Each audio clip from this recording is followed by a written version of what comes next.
Hey guys, Pat here from Rain Country. God is good all the time. Today I'm here to talk about how to fix one's, not mistakes, but lack of memory. So here today I have a frost-free faucet. And can you identify the problem with that faucet? Yeah, it froze.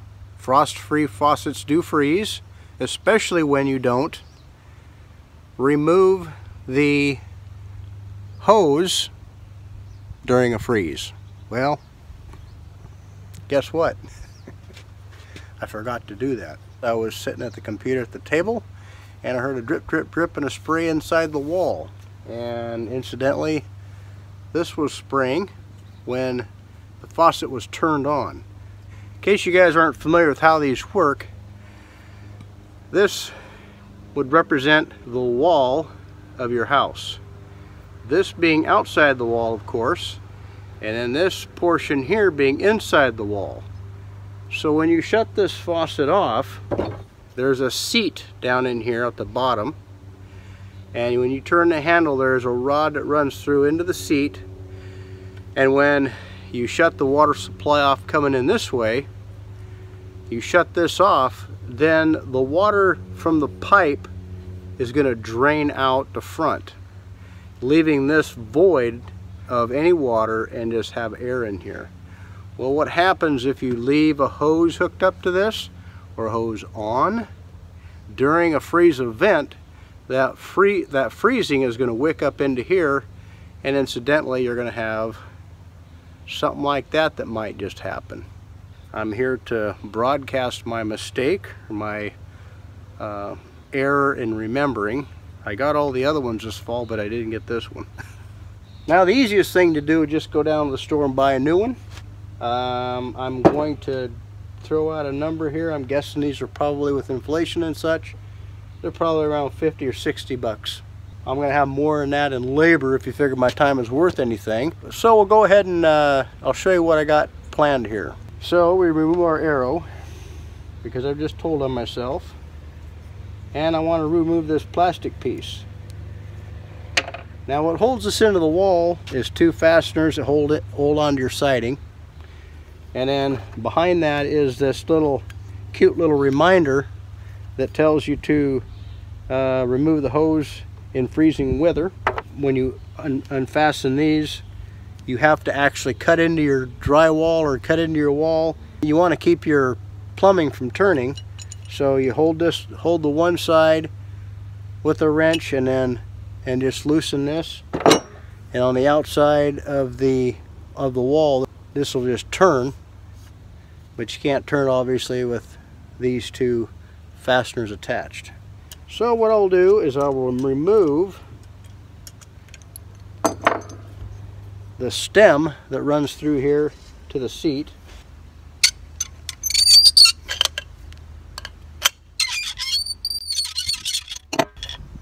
That just unscrews, and then you have a rod or a stem that runs into a little rubber seal that actually goes onto your seat that's inside at the bottom inside here. So we'll set this aside. Make sure you don't lose gasket here, little Teflon gasket. Set that aside because I'm going to heat this thing up. Anything that's subject to melting, I don't want it to melt. So there's a couple of ways a guy could probably do this, and that is probably solder this shut, but I don't I don't want to do that. I think it's more trouble than it's worth. So I just so happen to have a piece of 3/4 inch copper pipe that I'll be cutting out of this piece. Mr. Rain doesn't throw anything away. I've had this sitting around for years, but now today it's going to come in handy. To cut the pipe, I've got a pipe cutter. I'm going to use this for cleaning the outside of the pipe that I cut. I'll use these for hanging on to the pipe when I go to desolder this and solder things back together again. Of course, I have soldering flux and I have lead-free solder. And I like using MAP gas instead of propane, but you can use propane if you'd like. And something to measure with, something to write on, and something to write with. So the first thing I want to do, and I have this all disassembled, is I want to take a measurement between where the pipe goes into the faucet head, I guess you might call that, or faucet body, and then where it starts to go into where the seat and adapter, so that adapts to 1/2 inch.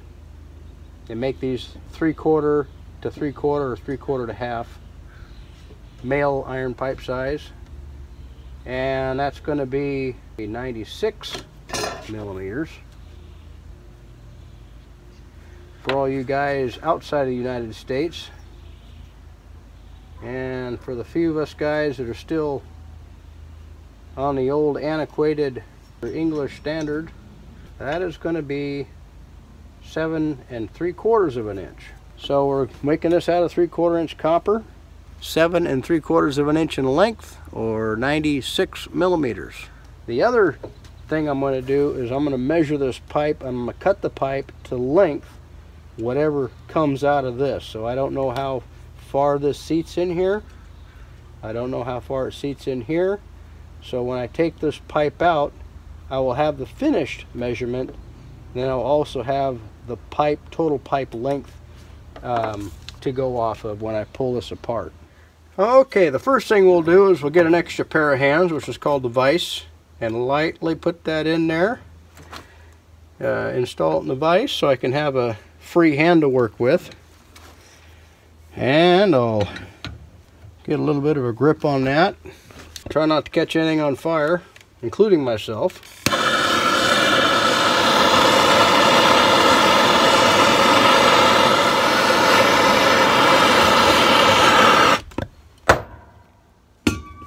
You can see inside here the seat.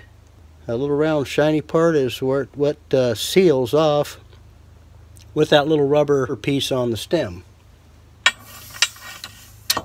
So we'll let those sit there and cool off. Alright, back over here at the vise. We still have this hot piece of copper in here. So go over to the original piece here. We got 8 3/4 of an inch in length. So what I'm going to do is I'm going to clean up this edge by just cutting this off.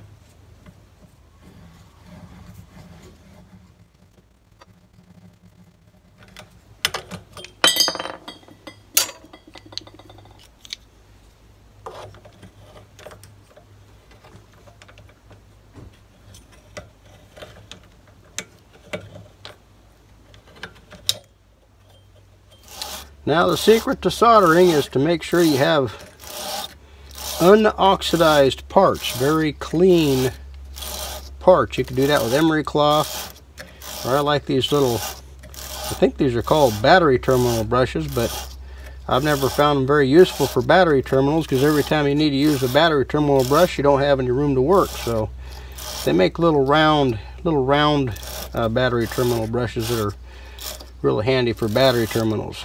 This right here works really good for cleaning up copper pipe. And you just need to do it just enough to clean the pipe off. This is heavily oxidized, so I needed to do it quite a bit. Obviously, the more you do it, more material you're going to remove. But you don't want any black on the pipe. No black at all, in my experience. Now you can either measure it, or you can take all the guesswork out of it and just stick the old pipe up there. Draw yourself a line at the edge of the pipe, and that's where you'll cut your new one. So you put your cutter wheel right on the line, kind of minus the kerf, because the edge of the pipe is gonna, if you want to be absolutely perfect or accurate, I hate to use the word perfect because it never is. So when I draw the line, you can see the pencil is actually outside the edge of that pipe. So kind of take that into account as I'm putting the cutting wheel on here. And turning the cutting wheel, turn that a little bit. When it starts to get loose, then I know to tighten this wheel here just a little bit more. And that's that. I clean the deburr it. If you ever use one of these, you're going to see that the wire in there is actually favoring one direction. I want to keep following that same direction, because in the past I have not done that, and you'll end up wearing out your brush a lot sooner than you need to. Should be using gloves because this thing's pokey.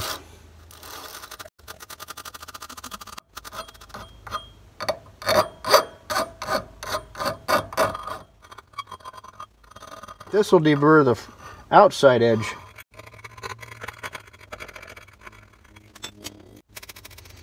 This is called soldering flux. And you want to make sure that you use soldering flux on this connection. I don't care if your solder says it has flux in it. This is just a little insurance to help keep the solder flowing. This little guy's still warm.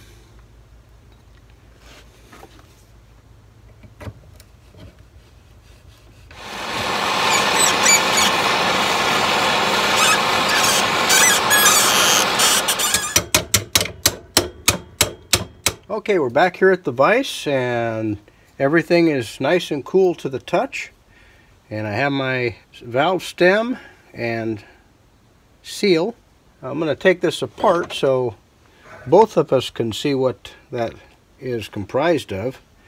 This is, I believe it's an Arrow, called Arrow brand faucets, and it's just got a little gasket like this, and that seal, if a guy wanted to get some extras for keeping on hand, measures a 1/2 inch, 12 millimeters by 1/8 of an inch, 3 millimeters. But this gasket here, it hasn't been used much, or it doesn't have a whole lot of wear. So I'm going to put this back in place and see if it works. And we'll go ahead and install it and see how it turns out.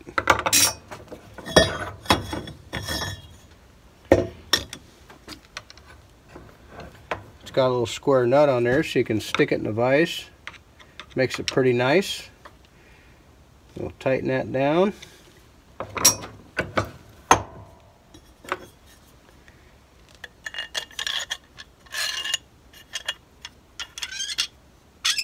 Arrowhead, I believe, is the manufacturer's name on this particular valve.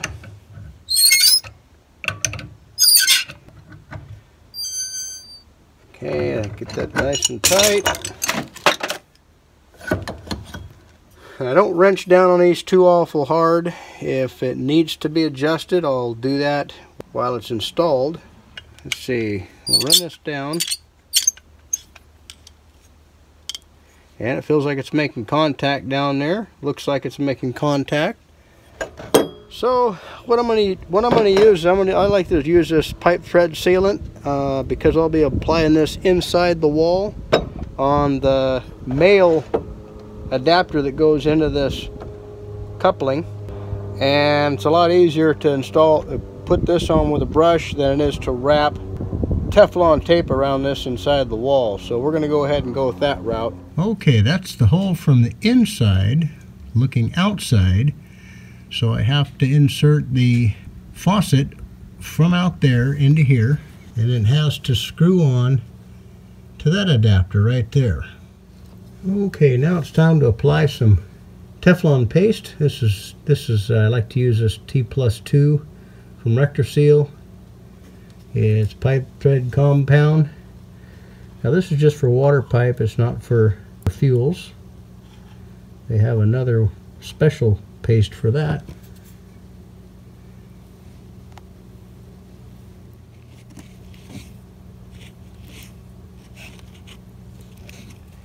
Okay, now we're at the outside.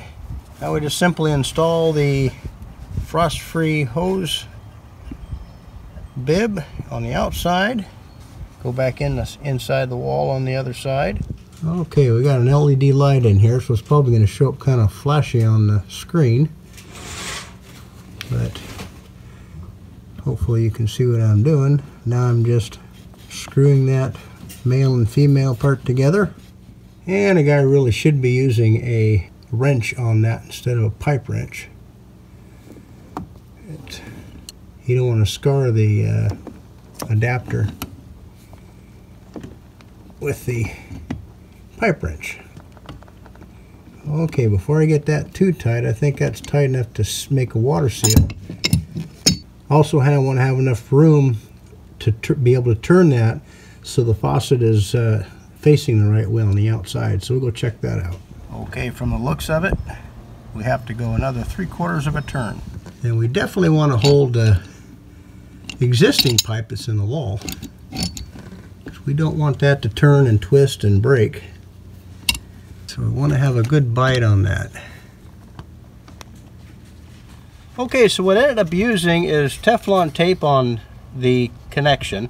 I can get in there and apply that fairly easily, and I put it on there real thick because I could not get the fixture, that 3/4 inch turn that I needed to get it in the right position. So by applying a lot of Teflon tape, I was able to seal the connection in the wall and not have that leak, and also to operate the faucet.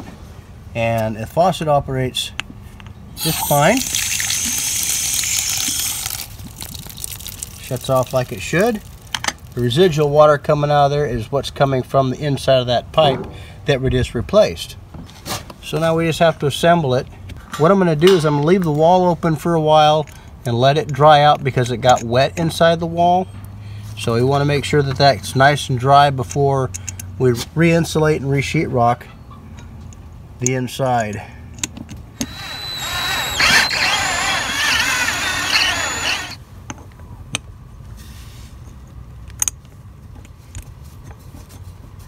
Okay, I'm sure glad that's done. Anyway, it's getting pretty hot out here. Well, hot for this area anyway. And we don't have any leaks, and it seems to be working fine. I'll leave the wall open for a while so it can dry out, and so I can watch to see if that develops a leak over time. Other than that, it'd have been a lot easier and simpler just to go buy a new faucet and stick on there, but well, I wouldn't have saved any money either. I had the parts here to justify me hoarding stuff, I guess. Hope this helps you out and in a project you might have that's similar. Anyway, thanks for stopping by. Take care, and God bless.